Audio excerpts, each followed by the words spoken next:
Welcome to Salem Witch Trials Daily. I'm Josh Hutchinson. This is Sarah Japp. On Thursday, August 4th, 1692, Martha Cory, Mary Esty, and George Jacobs Sr. faced the grand jury, and George Jacobs Sr. and John Willard were tried. Constable William Sterling arrested Mary Clark in Haverhill this morning, and justices examined her in Salem. As the judges pressured Mary to confess, she held to the truth that she was not a witch. Mary Walcott accused Clark of afflicting her, Timothy Swan, Betty Hubbard, and Ann Putnam Jr. Pins were pulled out of Mary Walcott's arm and Mary Warren's neck. When Susanna Sheldon was inspected for pins, 4 were pulled out. Susanna blamed Mary Clark for 2 pins and said Hezekiah Usher of Boston had stabbed her with the other 2. Hezekiah was the brother of New Hampshire's Lieutenant Governor, John Usher, who tended to favor the Crown's positions in disputes with the colonies. Hezekiah was a member of Boston's Third Church, which was led by Minister Samuel Willard. Like other members of Willard's church, Hezekiah would go on to escape Massachusetts after being placed under house arrest. Mary Post chimed in to say that she had seen Mary Clark afflict Timothy Swan, and Richard Carrier said he saw Clark and some others dipped in the water when he himself was baptized at Newberry Falls. And the justices employed the Lord's Prayer test, acting on the folk belief that witches could not say the prayer cleanly. According to William Murray's account of the examination, Mary Clark failed to recite the prayer perfectly. Ann Putnam Jr. said that Mary Clark was now known as Mistress Clark, but that she had once been known as Goody Clark, meaning she had gained status but was born into a lower social class. Ann also said that she'd seen Mary Clark stab Timothy Swan with a square, ragged spear as long as her hand. When Anne was asked what she meant, she said the spear was rough like a file. Mary Post said she saw Mary Clark's spirit at the Witches' Sabbath in Salem Village, where she ate and drank of the bread and wine as the others did.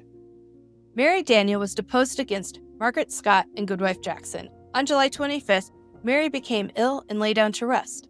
She claimed that when she did so, the specter of a woman appeared to her. This woman was fierce and angry. She beat, pinched, and afflicted Mary very sorely, telling her she should have kept her mouth shut about something that's not specified in the deposition. Unfortunately, they don't tell us what this secret is that Mary was blabbing about, so we just have nothing to go on there.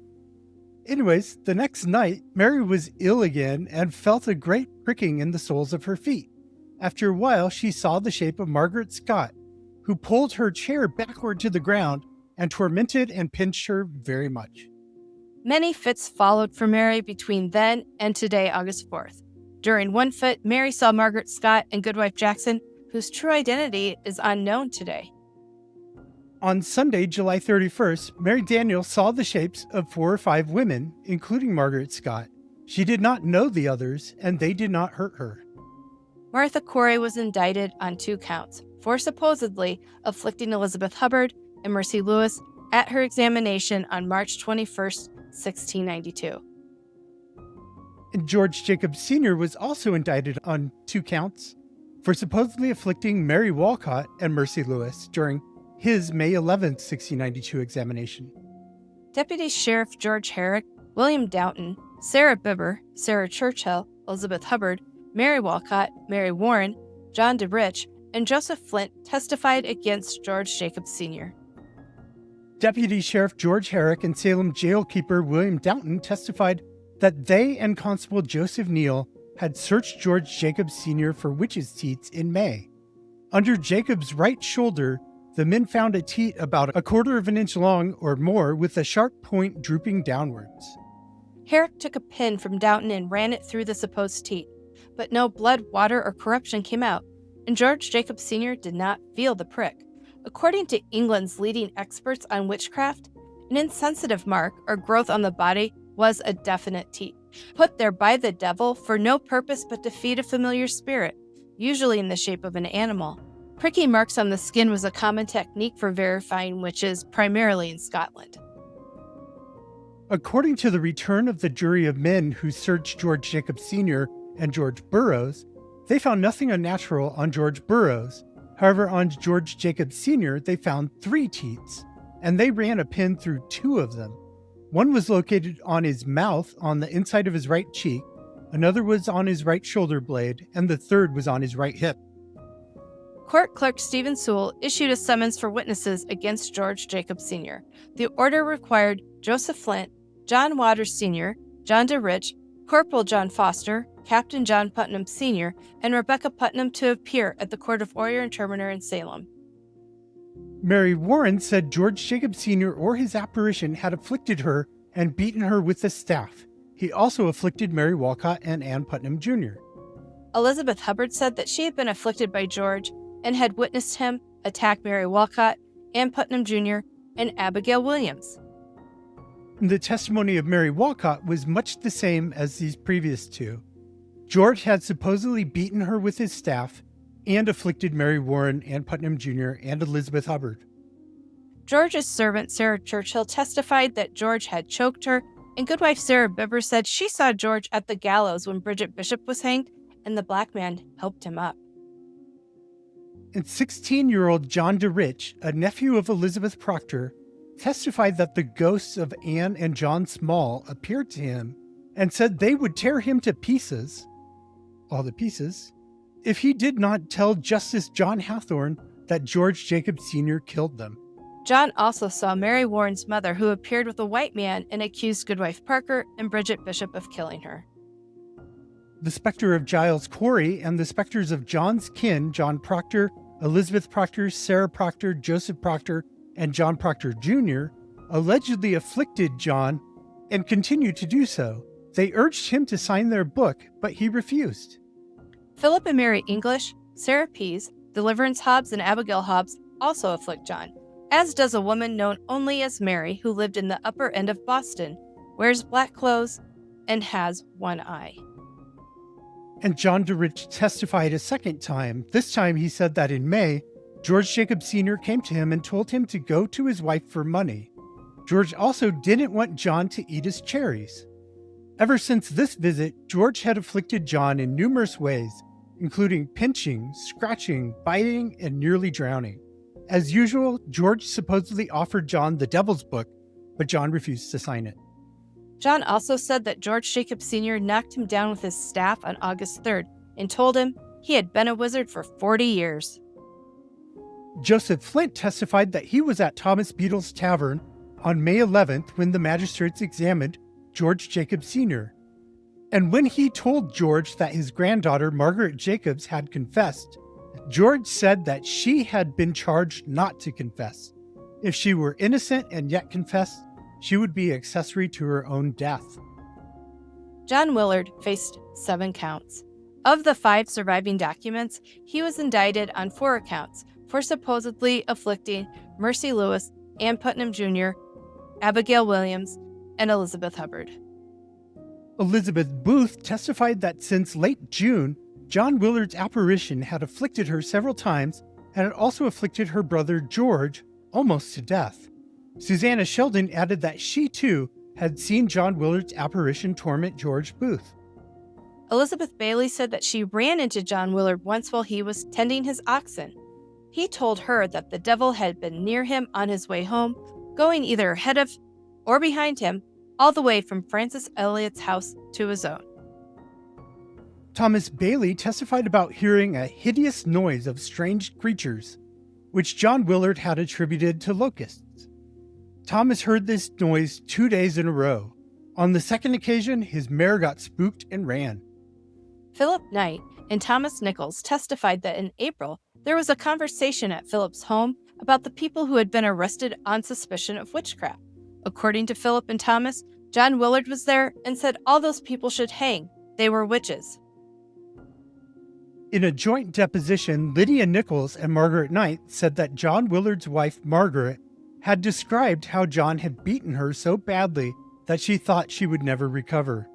The morning after this happened, John ran up a steep hill almost impossible for any man to run up and ran around like someone distracted.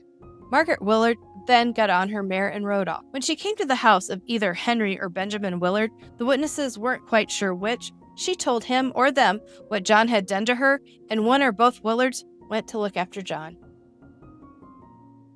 According to 81-year-old Bray Wilkins, John Willard afflicted him on May 4th, which was an election day in Boston. The incident happened at the home of Bray's brother-in-law, Richard Way. Bray described the scene in an August 4th deposition. He said many friends were already seated at the table when he arrived, including former Salem village minister Deodat Lawson and his wife, Deborah. Before Bray sat down, his son, Henry Wilkins Sr., arrived with John Willard. John looked at Bray in such a way that Bray had never seen before. As Bray stepped into the next room, he was taken with a strange condition. He could not eat anything, and he couldn't pee. He said, "I cannot express the misery I was in, for my water was suddenly stopped, and I had no benefit of nature, but was like a man on a rack." Bray wrote that nobody there knew how to help him, but a woman accounted skillful came hoping to help him, and after she had used means, which aren't specified in the testimony, she asked him whether one of those evil persons had done him damage. Bray would go on in this condition for 3 or 4 days. He couldn't even remember how long. It was agony, but he was in Boston a few days recovering before he could travel to Salem village again. When Bray returned home, his urine was stopped, and he had a grievous pain in his belly. And Mercy Lewis said John Willard's specter afflicted him. At this point, John Willard was hiding from authorities. Once he was caught and chained, Bray's urine began to flow so freely that he couldn't keep himself dry. On July 5th, Bray Wilkins had bladder trouble and blamed it on John Willard. This time, Wilkins peed blood. According to an August 4th deposition, the trouble began when Bray argued with friends about the guilt of John Willard. Some friends said John was innocent, but Bray and others insisted he was guilty. After all, the afflicted persons testified that John was guilty of witchcraft, and the coroner's inquest into the death of Daniel Wilkins concluded that he was killed by some cruel hands of witchcraft or diabolical art. Within 15 minutes of this discussion, Bray Wilkins peed blood or a bloody color, and he was in pain for about 24 hours. Rebecca Wilkins, the 19-year-old granddaughter of Bray Wilkins, testified that on the night of July 29th, she saw John Willard's specter sitting in a corner. He told her he would afflict her that night, and indeed he did. The next day, he afflicted her sorely by choking her and pulling her ear into pieces. On the third day, a Sunday, John supposedly afflicted Rebecca on her way to the meeting house for services. And Bray Wilkins' grandson, Samuel Wilkins, testified against John Willard as well. He said that he had been afflicted strangely since late June or early July. As he was weaving, the yarn broke, and as he was tying a thread, he felt a stroke on his hand like a knife, and blood almost gushed out. Samuel said he was also pinched several times by an unseen hand. While riding to Marblehead one day, as Samuel reached Forest River Bridge, he felt a sudden weight on his back and saw a black hat. He was immediately pulled off the horse or mare he was riding. Another time, Samuel was going through the woods with a little boy when he felt compelled to run. As soon as he started, a black hat ran alongside him. One morning, about an hour after sunrise, Samuel was afflicted and saw the apparition of John Willard, which was wearing a dark coat and a black hat. Then one night, once Samuel was in bed, the shape of John Willard entered the room, along with a man and woman who Samuel didn't know. They said they would carry Samuel away before morning. George Jacobs was convicted of witchcraft today, as was John Willard. They would both be executed on August 19th, 1692. The court also summoned John Pierce and John Lane to testify against George Burroughs. Finally, news reached Massachusetts of a terrible earthquake and tsunami in Jamaica, which killed 1,700 people. The quake had occurred June 7th, but it took nearly 2 months for New Englanders to learn about it.